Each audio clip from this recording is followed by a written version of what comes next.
तो चलो स्टार्ट करते हैं सोर्सेस ऑफ लॉ से. Let me tell you something interesting fact, some interesting facts about this chapter. एक ये चैप्टर में जो इंस्टीट्यूट का अगर तुम लोग पास 3 से 4 पेपर्स देखोगे, तो उन 3 से 4 पेपर्स में आपको ये आइडेंटिफाई होगा कि जो क्वेश्चन नंबर 1 होता है, मतलब क्वेश्चन नंबर 1 का फर्स्ट क्वेश्चन, वो इसी चैप्टर का रहता है. दूसरा, आपको एक और क्वेश्चन इस चैप्टर में से मिलेगा जो ऑप्शनल बेसिस पे रहेगा 4 मार्क का. So technically, if we figure out that this chapter, the weightage of this chapter, so it is something around 9 to 12 marks. पकड़ के चलो 9 से 12 मार्क्स का इस चैप्टर में से आएगा. चैप्टर डिफिकल्ट नहीं है. Best part about this chapter is आपको अगर टॉपिक समझ में आ गया, if you already understood the topic, then in that case and if you know the content which you have to write for that particular topic, तो भाई फिर तुमसे easily marks मिल जाएगी, तुम्हें कोई मार्क्स देने से रोक नहीं सकता. क्या है इस चैप्टर में? चैप्टर के नाम में ही बहुत सारी चीजें लिखी हुई है जिससे हमें ये समझ में आता है कि exactly what chapter is all about. The name itself says sources of law, which means, जो ये कहना चाहता है कि भाई लॉ कहाँ से आया, लॉ कहाँ से आया. ये जो कंटेंट हम लोग ने ईईटी में पढ़ा, आप लोगों ने स्कूल के बारे में सुना रहेगा, बॉलीवुड मूवीज में देखा रहेगा, कानून कानून या लॉ, ऐसे सारे वर्ड्स आप लोगों ने सुने रहेंगे. बट सबसे बड़ा क्वेश्चन ये उठता है कि ये आया कहाँ से, ये लॉ ओरिजिन कहाँ से हुआ, इसका सोर्स क्या है, इसका डेरिवेशन क्या है, ये आया कहाँ से. तो अब इसके दो सोर्सेस है, एक प्राइमरी सोर्स है, दूसरा सेकेंडरी सोर्स है. उसके दो सोर्सेस है, एक प्राइमरी सोर्स है, दूसरा सेकेंडरी सोर्स है. अब जो प्राइमरी सोर्स है उसे हम ट्रेडिशनल सोर्स भी कहते हैं, और जो सेकेंडरी सोर्स है उसे हम मॉडर्न सोर्स भी कहते हैं. अब प्राइमरी सोर्स के अंदर कुछ टॉपिक्स है एंड सेकेंडरी सोर्स के अंदर कुछ टॉपिक्स है, राइट. मतलब there are few forms, or I can say there are few sources of law on traditional basis and there are few sources of law on modern basis, right. So let's start with traditional sources first. Traditional sources में सबसे पहले आता है customs या customary laws. आप कहो, आप customs कहो या customary laws को बात एक ही है, राइट. अब ये customs क्या होता है, तो मैंने customs को देखो इस तरीके से डिवाइड करके रखा है. कस्टम्स क्या होता है सर? ऐसी कोई भी चीज जो एक सोसाइटी, एक सेक्शन ऑफ सोसाइटी, एक ग्रुप काफी लंबे समय से फॉलो कर रहा है, काफी लंबे समय से मान रहा है, और वो ग्रुप का हर मेंबर उस चीज को मानता है, उस चीज को फॉलो करता है, उसके अगेंस्ट नहीं जाता है, उसे कस्टम्स कहते हैं. कस्टम्स बेसिकली कंपलसरी फॉलो किए जाते हैं, कंसिस्टेंटली यूज में रहते हैं. कस्टम्स को ग्रुप के हर मेंबर को एंजॉय करने का मौका मिलता है. कस्टम्स काफ़ी एंटीक्विटी, मतलब एंशंट रहता है. कस्टम्स काफ़ी डिफिनाइट और सर्टन रहता है, और कस्टम्स रीजनेबल रहता है, राइट. जैसे अगर मैं कुछ एग्जाम्पल दूँ तो फादर के मरने के बाद प्रॉपर्टी बेटे को जाएगी, ये कोई कानून नहीं था, ये पहले कस्टम था. लड़की शादी करके लड़के के घर पे जाएगी, ये कोई कानून नहीं था, ये कस्टम था, राइट. सो ये जो कस्टम्स है ये हम लोगों ने बनाए गए हैं, ये सोसाइटी ने बनाए हैं.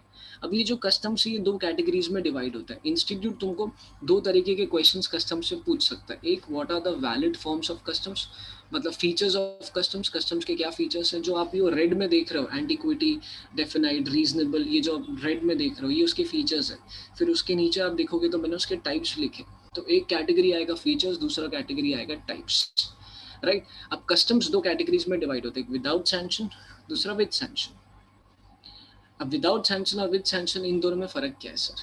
Without sanction customs are non obligatory and with sanction customs are obligatory. Without sanction customs, they are not followed. If you do not follow without sanction customs, then you will not be punished. Why? Because they are non-obligatory. Without sanctions जो customs अगर हम नहीं भी follow करेंगे तो कोई punishment नहीं लगने वाली हमें. क्यों नहीं लगने वाली? क्योंकि obligation नहीं है. हम क्यों follow करते हैं? Without sanction custom भी क्यों follow करते हैं? Society के pressure में follow करते हैं, right? लोग कर रहे हैं तो वो कर रहे हैं. जैसे example के तौर पर शादी करना, क्या ये compulsory है? नहीं.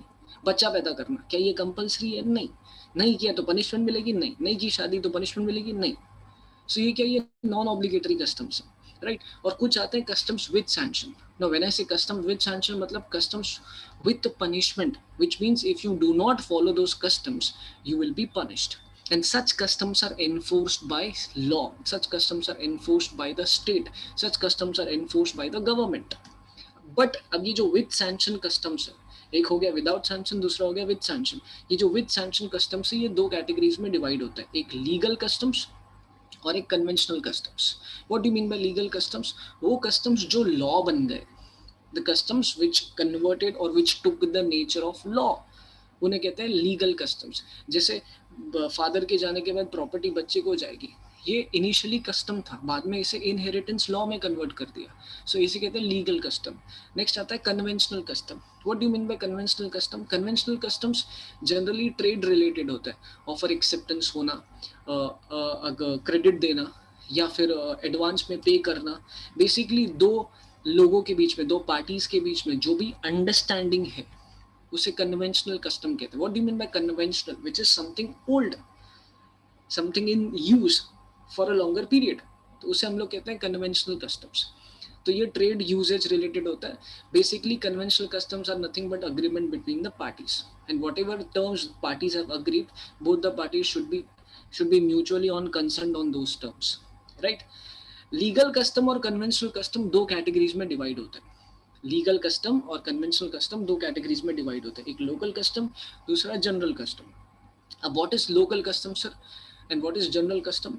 लोकल कस्टम का मतलब वो कस्टम जो लोकली एक पर्टिकुलर एरिया में फॉलो किया जाता है। जैसे जैसे भी महाराष्ट्र गवर्नमेंट अगर कोई पॉलिसीज बनाती है महाराष्ट्र के, तो उसे लोकल लॉ कहेंगे या उसे लोकल कस्टम कहेंगे, राइट। अगर महाराष्ट्र के अंदर कोई एरिया है, मान लो नागपुर करके, तो नागपुर में अगर कोई कानून बनाया जाता है तो उसे लोकल कस्टम कहेंगे। या एक एक्टिविटी है जो नागपुर में सदियों से फॉलो की जाती है, तो उसे लोकल कस्टम कहेंगे। कुछ ऐसी चीज़ें जो ऑल ओवर इंडिया फॉलो होती है, उसे हम जनरल कस्टम कहते हैं। जैसे Republic day of India follow celebrate करना, इंडिपेंडेंस डे सेलिब्रेट करना, या फिर किसी फ्रीडम फाइटर को ट्रिब्यूट देना, ये जनरल कस्टम्स है, ये हम लोग अक्रॉस इंडिया फॉलो करते हैं। क्यों? बिकॉज ये जनरली एक्सेप्टेड है, ये एप्लीकेबल टू एंटायर स्टेट है, तो इसे जनरल कस्टम कहते हैं। जैसे सीआरपीसी, सीपीसी, ये सब जनरल एप्लीकेबल लॉज हैं अक्रॉस इंडिया, राइट। बट ऐसे ही कुछ लॉज जो महाराष्ट्र गवर्नमेंट ने बनाया, जो महाराष्ट्र पुलिस को लेकर होंगे शायद, उन्हें हम लोकल कस्टम्स कहेंगे। तो एक और बार, कस्टम्स दो कैटेगरीज में डिवाइड होते हैं। कौन से? विदाउट सैंक्शन और विद सैंक्शन। विद सैंक्शन दो पार्ट्स में डिवाइड होते हैं, legal custom and conventional custom. Legal custom फिर से दो पार्ट्स में डिवाइड होते हैं, लोकल एंड जनरल, बराबर। तो ये हो गया आपका कस्टम्स का पार्ट। फीचर्स बता दिया मैंने, रेड में जो लिखा हुआ है वो सारा का सारा फीचर्स है। सो पहला क्या था? कस्टम्स। फिर क्या आता है? जुडिशियल प्रेसिडेंट्स, मतलब जुडिशियल डिसीजंस। जुडिशियल प्रेसिडेंट्स मतलब पास्ट जुडिशियल डिसीजंस। अब ये क्या है सर? जुडिशियल प्रेसिडेंट ये क्या है? देखो, जुडिशियल प्रेसिडेंट पे इंस्टीट्यूट तुमको क्या कर सकता है? जुडिशियल प्रेसिडेंट पे इंस्टीट्यूट तुमको टॉपिक पूछ सकता है। कैसे टॉपिक पूछ सकता है? मतलब क्या क्वेश्चन आ सकता है? इंस्टीट्यूट तुमको या तो टाइप्स पूछ सकता है कि टाइप्स ऑफ जुडिशियल प्रेसिडेंट बताओ, या फिर इन टाइप्स में डिस्टिंग्विश पूछ सकता है इंस्टीट्यूट तुमको कि ओरिजिनल डिक्लेरेटरी में क्या फर्क है, या तो तुमको इस जुडिशियल प्रेसिडेंट टॉपिक रिलेटेड जो एडिशनल टॉपिक है वो इंस्टीट्यूट तुमको पूछ सकता है। हम लोग एक एक चीजें सारी एक एक करके हम सारी चीजें करेंगे। Let's start with what is original president. Original president किसे कहते हैं? Original president means original decision. What is original precedent? Original precedent means original decision। मतलब पहली बार कोर्ट ने, पहली बार जज ने जो अपना डिसीजन दिया किसी केस के अंदर, उसे कहते हैं ओरिजिनल डिसीजन। जैसे केशवानंद भारती केस में जजमेंट आया, जैसे मेनका गांधी केस में जजमेंट आया, रिलायंस वर्सेस फ्लेचर केस में जजमेंट आया। तो जब जजमेंट आने के बाद अगर कानून बन जाता, if that judgement takes the nature of law, if that sole judgment takes the nature of law, उसे कहते हैं ओरिजिनल प्रेसिडेंट। और उसी ही जजमेंट को देखकर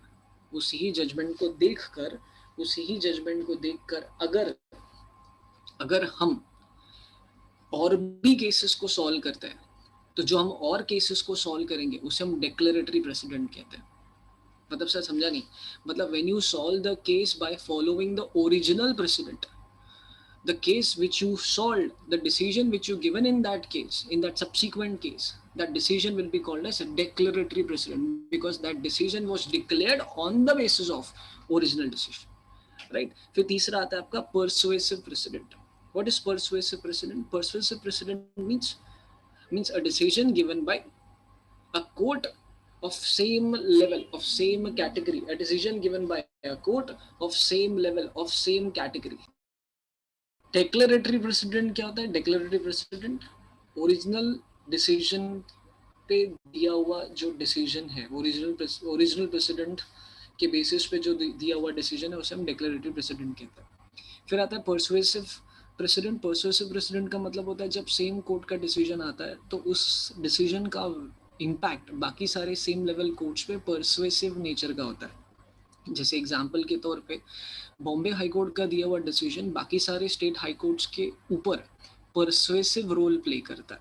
ना मैंने ऐसे परसुएसिव रोल प्ले करता है, इसका मतलब बहुत सिंपल है कि बॉम्बे हाई कोर्ट का decision Gujarat high court, Allahabad high court और बाकी सारे हाई कोर्ट्स जो है वो सिर्फ परसुएसिव बेसिस पे उसको फॉलो करेंगे। मतलब उनको करना रहेगा तो वो फॉलो करेंगे, नहीं करना रहेगा तो नहीं फॉलो करेंगे। उसे कहते हैं परसुएसिव प्रेसिडेंट, राइट। फिर आता है एब्सोल्यूट अथॉरिटेटिव प्रेसिडेंट।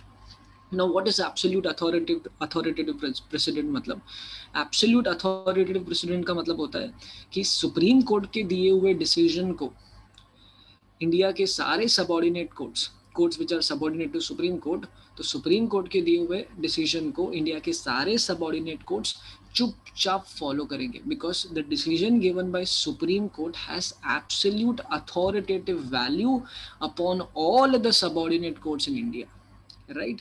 फिर आता है conditional authoritative precedent. What is conditional authoritative president?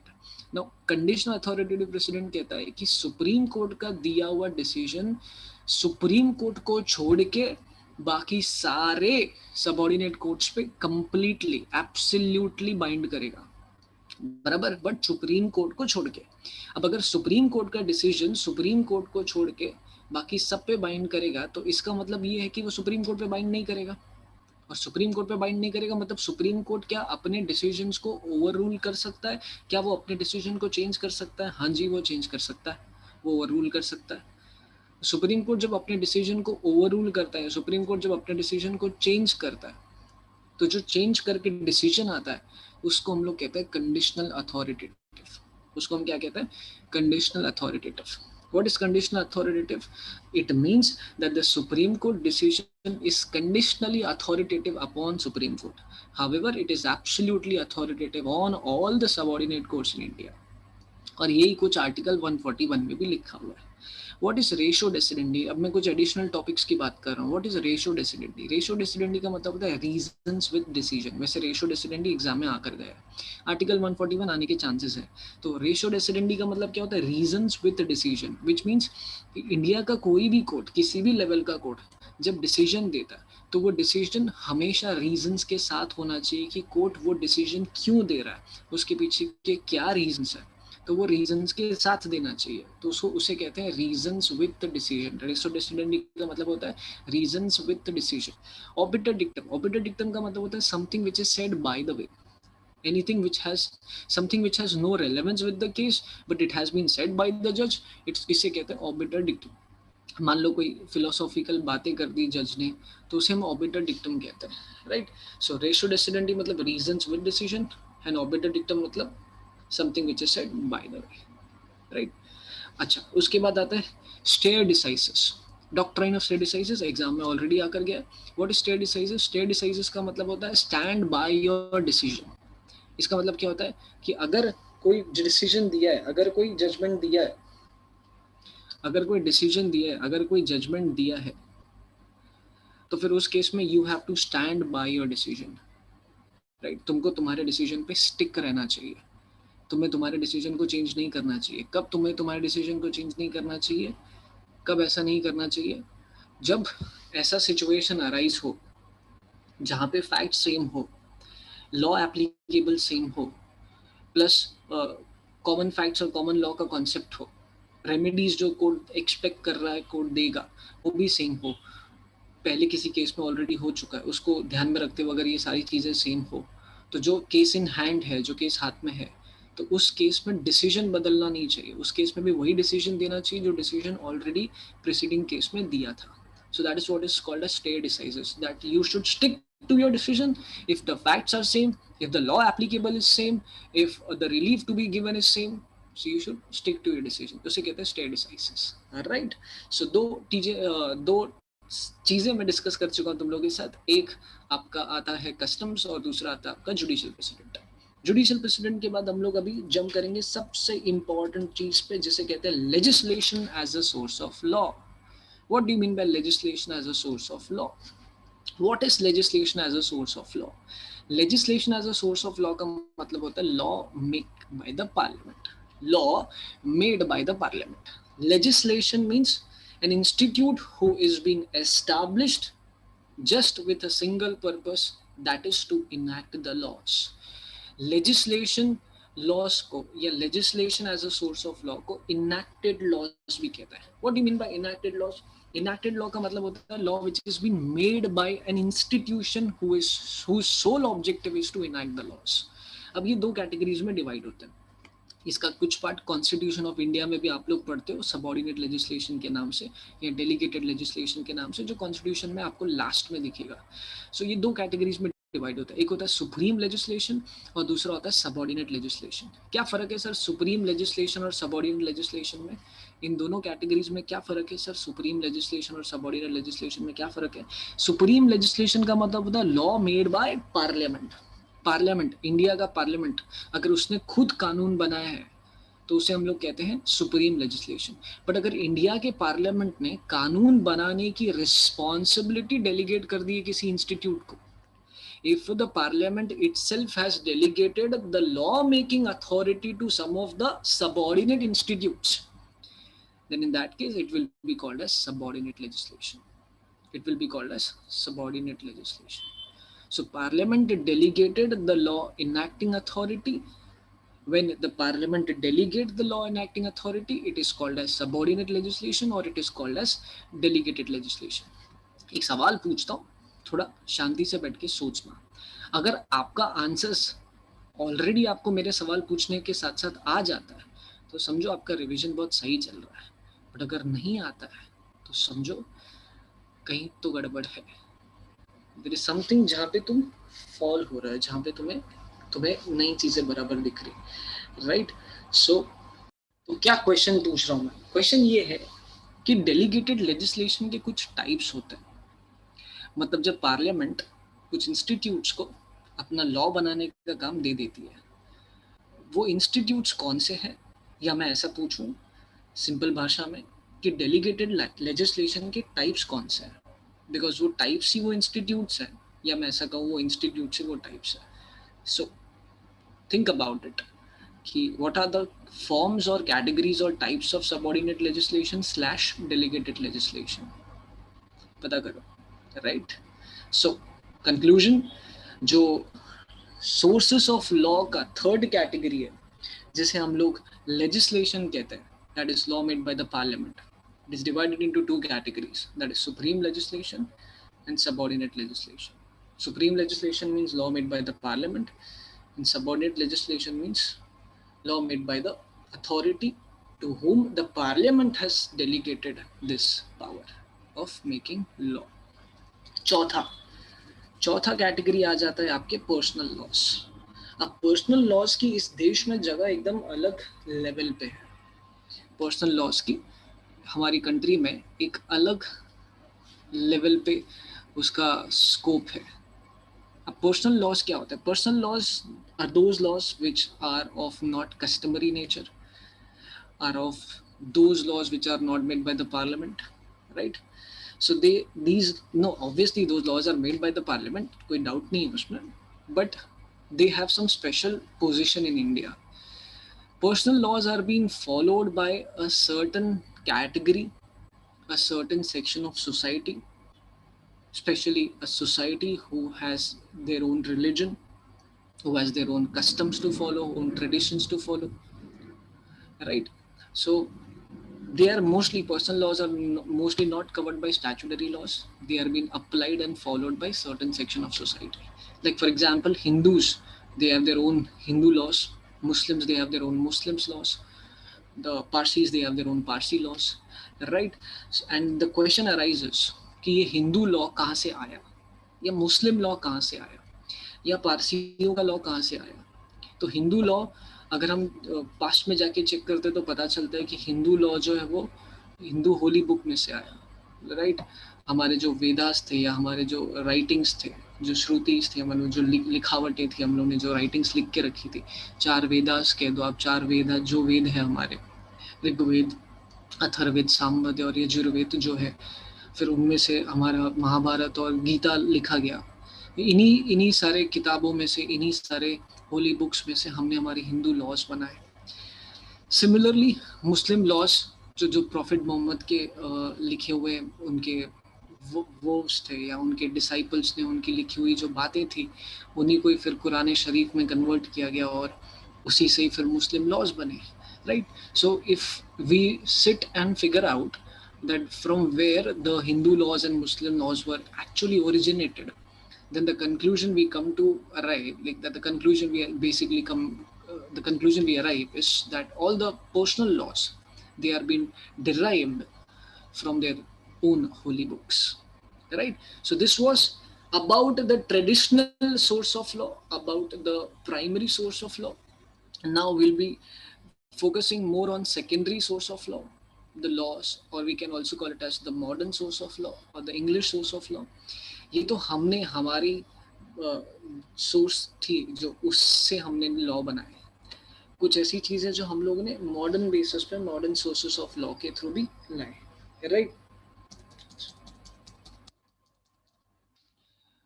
Modern law जो है वो 2 कैटेगरीज में डिवाइड होता है, एक rules of natural justice, equity and good conscience, और दूसरा modern source of English law जो है वो 3 कैटेगरीज में डिवाइड होता है, common law, mercantile law, principle of equity. Principle of equity and rule of natural justice to some extent same ही है, और कोडिफाइड लॉस, राइट। एक एक करके देखते हैं। Rule of natural justice, equity and good conscience, last year December 20 में पहला क्वेश्चन इंस्टीट्यूट ने पूछा था, राइट। तो इसका मतलब ये होता है कि अब आने वाले एग्जाम में इसके आने के चांसेस कम है, रादर नहीं के बराबर है, राइट।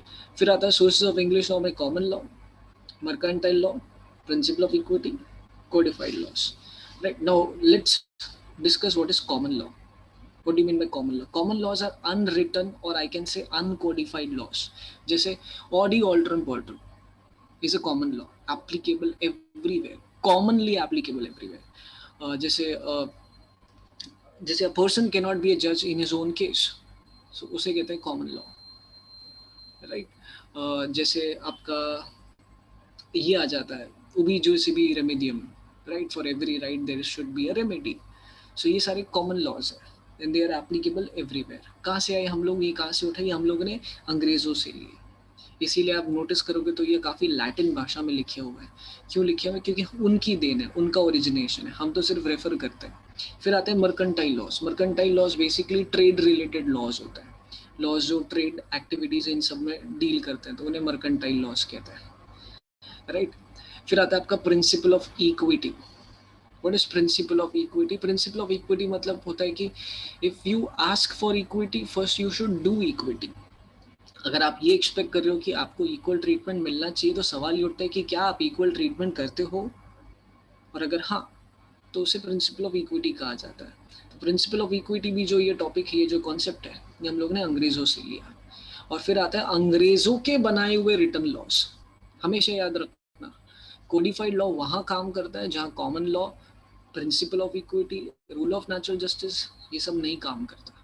जहां कोडिफाइड लॉ नहीं होता है वहां हम लोग principle of equity, rule of natural justice ये सारी चीजें फॉलो करते हैं, right. So if you have the codified law, I guess you should not need anything more. And if you do not have the codified law, then you can follow this doctrines and principles. What is codified law? Codified law means law made by the parliament of their country. उनके parliament में अंग्रेजों ने खुद के बनाए हुए लिखे हुए law, their own written laws.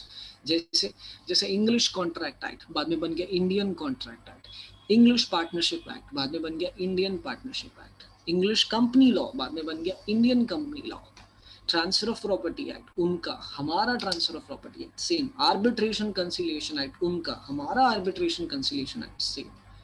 सो ये उनसे हमने जो लॉ लिए उन्हें हम कहते हैं codified laws, modern codified laws if I am not wrong. फिर इस चैप्टर में लास्ट में आ जाता है आपका लीगल थियरीज। लीगल थियरीज याद है बचपन में जब हम लोग I guess if I am not wrong 8th या 9th स्टैंडर्ड में थे, तो जब हम इकोनॉमिक्स पढ़ते थे तो सबसे बड़ा सवाल उठता था कि इकोनॉमिक्स आया कहाँ से, इकोनॉमिक्स करके ये जो दो वर्ड्स का बनाया हुआ एक कॉम्बिनेशन, एक सिंगल वर्ड है, ये आया कहाँ से, या इसका डेफिनेशन क्या है। तो फिर हमें समझाया गया कि इकोनॉमिक्स का कोई एक सिंगल डेफिनेशन नहीं है, हर इकोनॉमिस्ट ने अपने अपने हिसाब से इकोनॉमिक्स को डिफाइन किया है, बराबर। रॉबिन स्मिथ थे, उनके हिसाब से कोई और डेफिनेशन था, एल्फ्रेड मार्शल थे, उनके हिसाब से अपना डेफिनेशन था, फिर उसके बाद एडम स्मिथ के हिसाब से अपना डेफिनेशन था, right? So every economist, they have their own definition of law. Like for example, Alfred Marshall के हिसाब से इकोनॉमिक्स का डेफिनेशन वेलफेयर ओरिएंटेड था, एडम स्मिथ के हिसाब से इकोनॉमिक्स का डेफिनेशन वेल्थ ओरिएंटेड था, राइट। सिमिलरली हमारे यहाँ पर कुछ इकोनॉमिस्ट नहीं है, because we are not study economics right now, तो हमारे यहाँ पे कुछ जूरिस्ट पर्सनालिटीज है, जैसे ऑस्टिन हो गया, बेंथम हो गया, सालमन हो गया, रूसोपॉन्ट हो गया, हैंस कैल्सन थियरी हो गई। सो इन महाशय ने, इन सारे लोगों ने अपने अपने हिसाब से लॉ का डेफिनेशन दिया है, इन्होंने अपने अपने हिसाब से लॉ के डेफिनेशन को डिफाइन किया। Austin command theory, Bentham theory, Salmond theory, Roscoe Pound theory, Hans Kelsen theory, इन्होंने अपने अपने हिसाब से लॉ को डिफाइन किया है, राइट। ऑस्टिन कमांड थियरी क्या है? अब ऑस्टिन बोलता है कि मेरे हिसाब से लॉ का डेफिनेशन मतलब होता है command backed by punishment. Austin कहता है कि भाई ऐसा कानून बनना चाहिए जिसमें कोई कमांडिंग अथॉरिटी होनी चाहिए, और जिस कमांडिंग अथॉरिटी अगर बातें अगर लोगों ने नहीं मानी, उसके डायरेक्शंस अगर लोगों ने नहीं फॉलो किए, तो they will be punished, right, they should be punished. So Austin बोलता है कि मेरे हिसाब से एक प्रॉपर लॉ उसे कहा जाएगा जहाँ पे कोई अथॉरिटी होगी, उसके पास कमांड रहेगा, और उसकी कमांड अगर नहीं फॉलो करेंगे तो पनिशमेंट मिलेगा, राइट, उसकी अथॉरिटी नहीं फॉलो करेंगे तो पनिशमेंट मिलेगा। So command of supreme if not followed shall be punished, that is what Austin says. अब हर थियरी को क्रिटिसाइज किया गया, ऑस्टिन की थियरी को भी क्रिटिसाइज किया गया, ये बोल के कि सिर्फ punishment is not only the objective of law, and sometimes punishment is not only the way to bring obedience, is not only the way to bring peace, right। उस punishment सिर्फ एक तरीका नहीं, अगर punishment एक तरीका होता तो फिर उस केस में भगत सिंह हंसते हंसते नहीं चले जाते फांसी के लिए, right. Bentham theory of law, Bentham theory क्या कहता है? बेंथम थियरी कहता है कि मेरे हिसाब से लॉ मीन्स खुशी, happiness.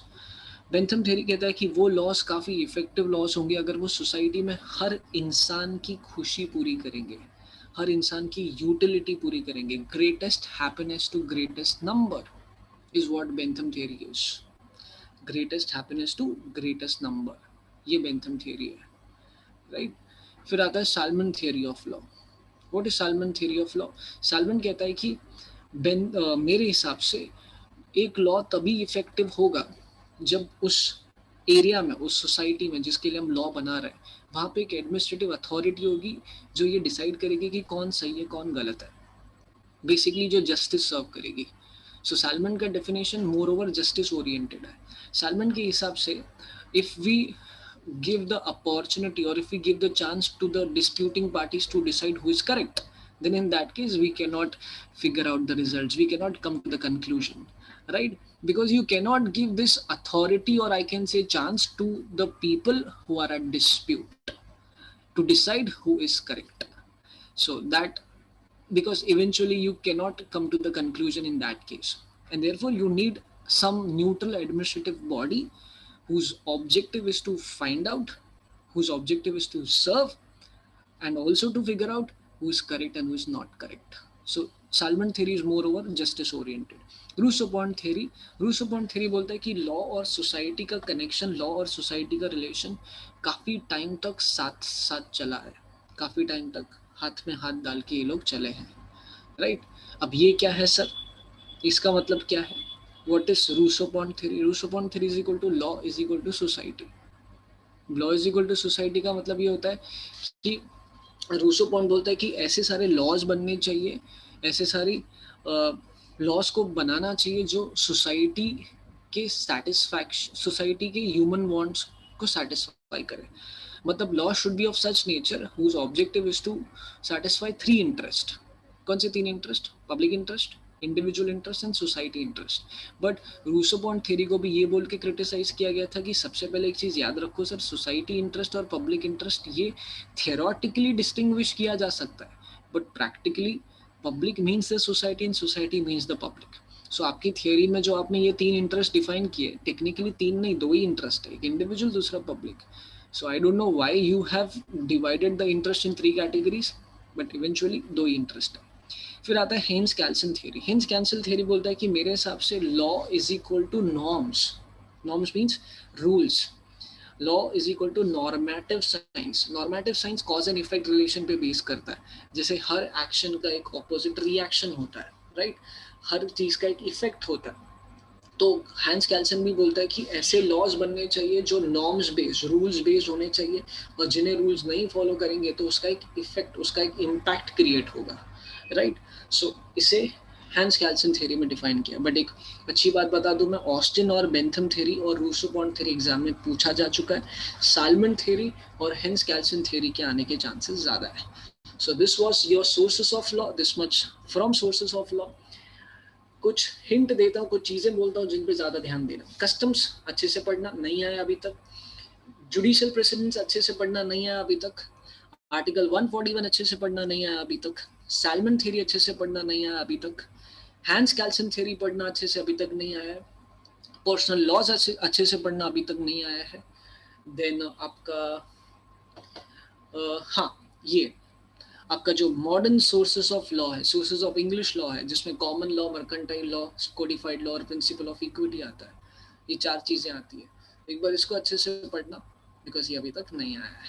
So will again meet in the same Zoom session. I hope आपको ये समझ में और आपको ये पसंद भी आया.